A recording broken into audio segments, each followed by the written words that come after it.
Most people are not bad with money. They're just doing the right things in the wrong order. They save a little, then they hear they should invest. Then somebody says debt should come first. Then another person says cash is trash. Then someone else says max out retirement accounts immediately. And somewhere in the middle of all that, they're also trying to pay rent, buy groceries, replace tires, and maybe have a life that feels at least slightly enjoyable. So the problem usually isn't laziness, it's lack of sequence. Because money gets a lot easier once you know the order. And that's what I want to show you today.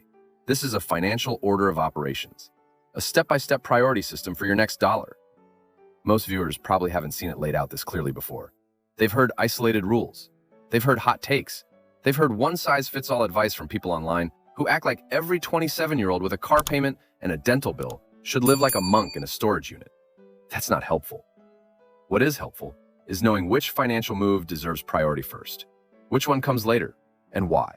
Because two people can earn the exact same income and still end up in completely different places financially, often because one used money in a smart sequence and the other used money in a chaotic sequence. That difference compounds. So today I want to walk through the order itself, explain why each step sits where it sits, and show you how this framework can help you make calmer, cleaner financial decisions. Before the actual steps, there are a few ground rules. First, generosity matters. That doesn't mean you need to be rich before you care about other people.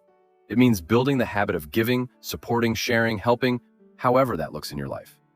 Time counts, money counts, attention counts. The bigger principle is that money should be a tool, not your entire personality. Second, your life still has to feel like a life. I'm very pro-saving. I'm very pro-investing.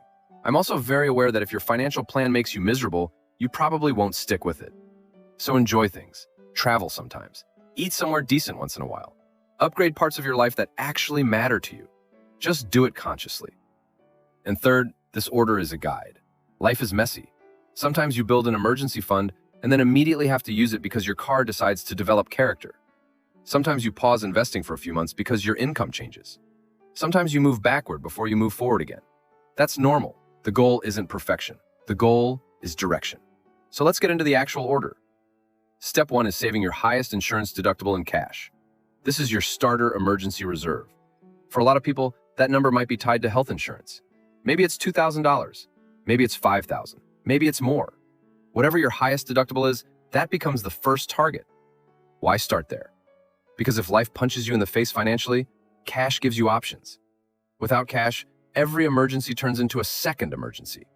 The first emergency is the medical bill, the car repair, the broken appliance, the sudden flight, the weird thing your dog ate. The second emergency is how you pay for it. And that second emergency gets expensive fast. You swipe a credit card. You carry a balance. Now a one-time problem becomes a long-term drag on your finances. This is why a small cash cushion matters so much. It reduces desperation, and desperation is terrible for money decisions. You don't need a perfect emergency fund here. You need the first layer of protection, enough to stop every unexpected expense from turning into debt. So if your deductible is $5,000, your first big money mission is $5,000 in cash, ideally parked in a high-yield savings account where it's accessible and separate from your daily spending. Then comes step 2, capture the employer match. This is where a lot of people get the order wrong because they think every form of debt should be attacked before any investing happens. That sounds emotionally satisfying. It sounds disciplined. It also can be terrible math. Let's say your employer matches 50 cents on the dollar up to 6% of your salary. If you contribute enough to get the full match, you're getting an immediate return on your money. That is extremely powerful.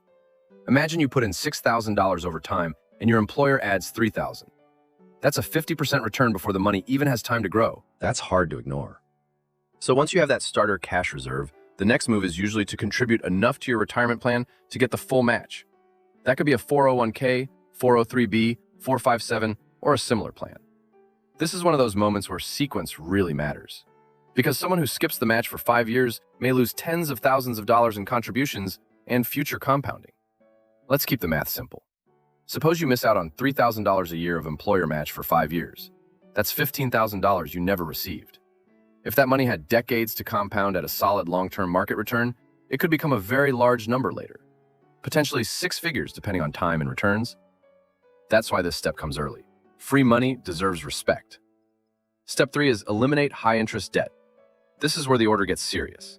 Credit card debt lives here, always. No debate, no cute tricks. No, I'm earning more in the market than my APR. That game works until it doesn't, and most people lose it. If you're paying 25% interest on a balance, that debt is eating you alive quietly and efficiently. Car loans can fall here depending on the rate and your situation. Some private student loans can fall here too. The broad principle is this: if the interest rate is high enough that it's heavily working against you, it becomes a major priority. Why after the employer match? Because the match is usually too valuable to ignore. Why before full investing? Because high-interest debt is a leak in the boat, and there's no point obsessing over portfolio optimization while the floor is underwater. Picture two people. Both earn $70,000. Both want to build wealth. Person A invests aggressively while carrying $10,000 of credit card debt at 24%. Person B gets the employer match, then wipes out the credit card debt fast. A year later, Person A feels productive because they're investing. Meanwhile, a huge chunk of their gains gets canceled out by crushing interest. Person B has less financial theater and more real progress. That's a theme in personal finance. Looking sophisticated is easy. Making effective decisions is harder. And this is also where behavior matters. High-interest debt isn't only a math issue, it's often a stress issue. It creates monthly pressure. It reduces flexibility. It makes job loss scarier. It turns minor setbacks into bigger setbacks. So step 3 is about cleaning up the most dangerous financial drag first. Step 4 is build the full emergency fund. Now we move from a starter cushion to real resilience. At this stage, the goal is usually 3 to 6 months of living expenses in cash. Notice I said living expenses, not income. If your core monthly expenses are $3,000, that means your target might be somewhere between $9,000 and $18,000. If your monthly essentials are $5,000, now you're looking at $15,000 to $30,000. I know some people hear that and immediately think, that seems like way too much cash.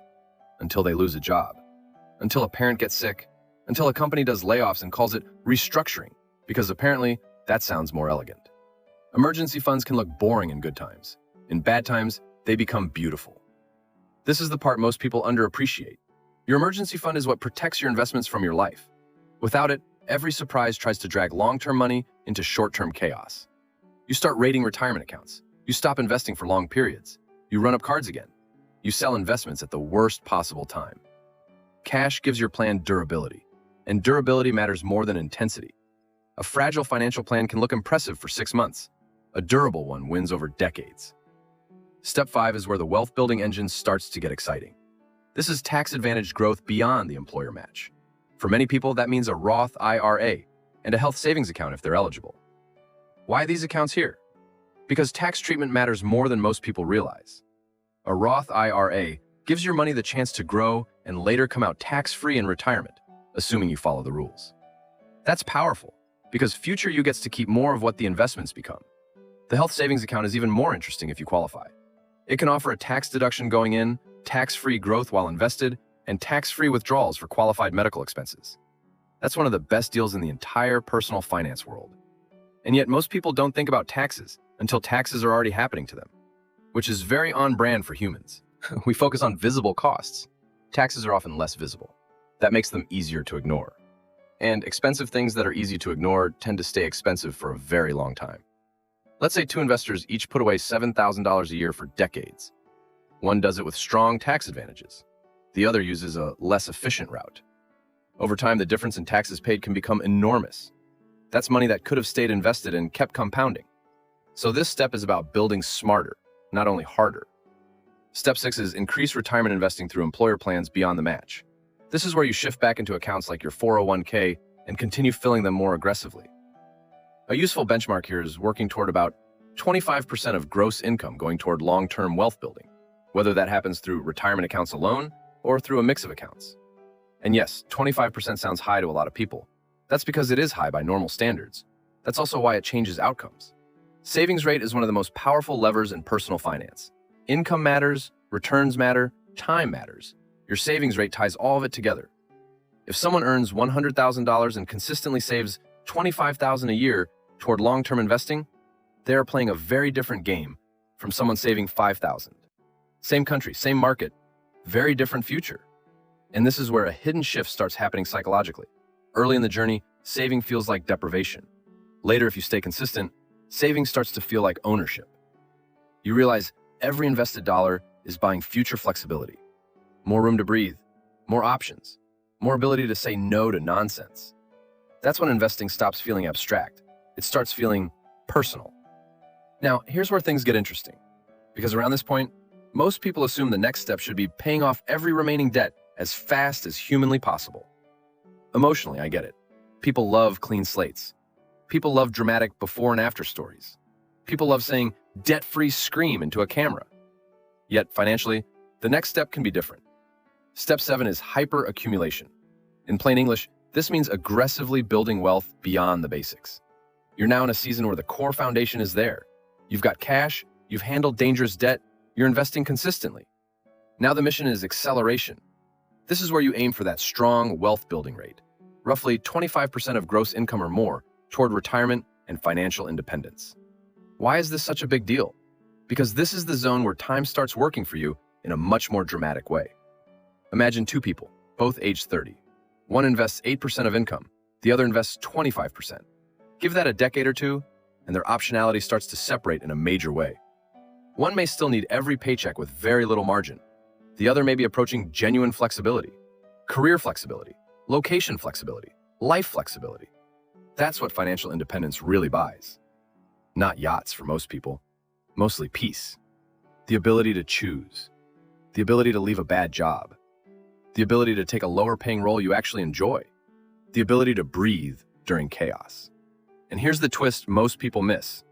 Financial independence is often built in very ordinary-looking years.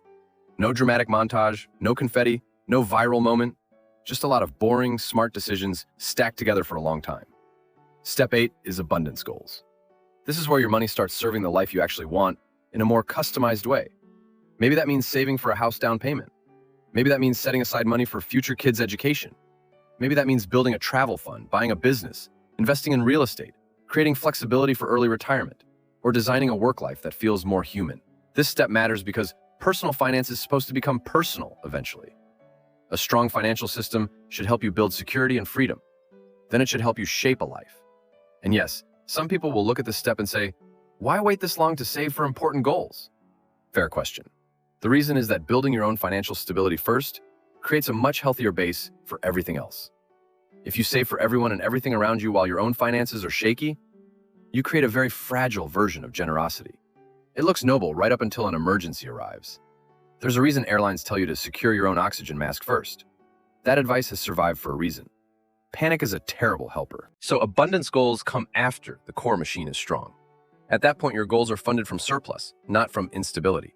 And that changes the emotional experience too. You're no longer constantly asking, can I afford to care about this goal? Now you can ask, what goal matters most to me? That's a much better question. Step 9 is low interest debt. This surprises people because they expect the final boss of personal finance to be pay off the mortgage immediately and live debt-free forever.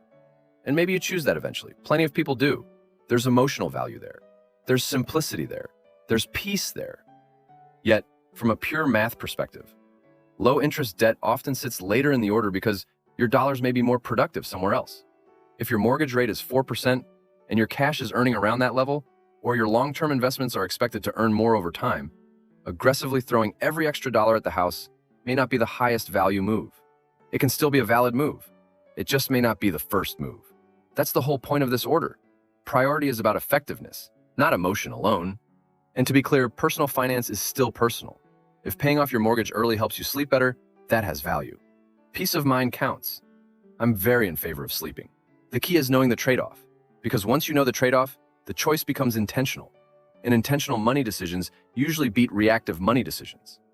Now, can you move out of order? Yes, of course you can. No financial referee is showing up at your house with a whistle. Yet every time you go out of order, you should know why you're doing it and what you're giving up. If you skip the emergency fund, you increase fragility. If you skip the employer match, you leave money on the table. If you delay high-interest debt payoff, you let expensive interest keep feeding. If you ignore tax-advantaged accounts, you may hand away future wealth through taxes.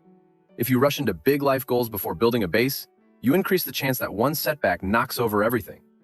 Sequence matters because trade-offs matter. And this framework also helps with big purchases.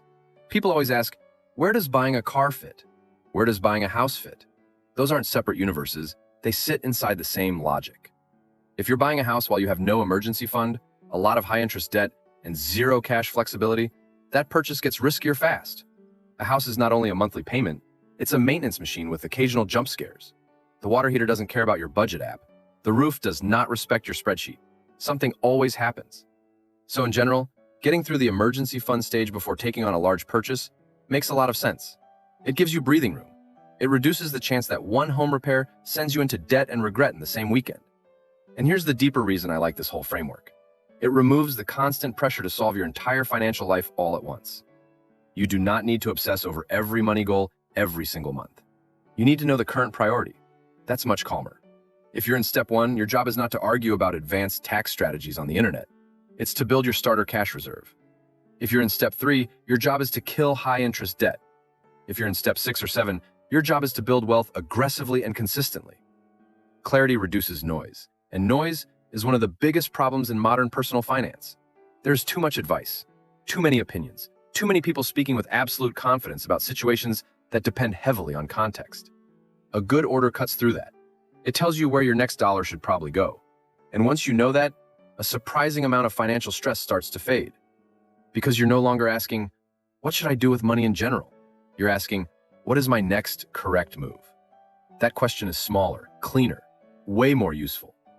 So if you take one thing from this video, let it be this.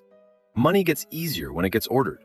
Build your first cash buffer, get the match, clear the dangerous debt, fully fund your emergency reserves, use tax-advantaged accounts, increase retirement investing, push toward real wealth accumulation, fund the life goals that matter to you, then decide what to do with low-interest debt from a position of strength. That's the sequence. And for a lot of people, just seeing the sequence for the first time is a huge unlock. Because once the order is clear, the path gets clearer too. Subscribe if you want more videos about money, investing, and financial freedom. And I'll see you in the next one.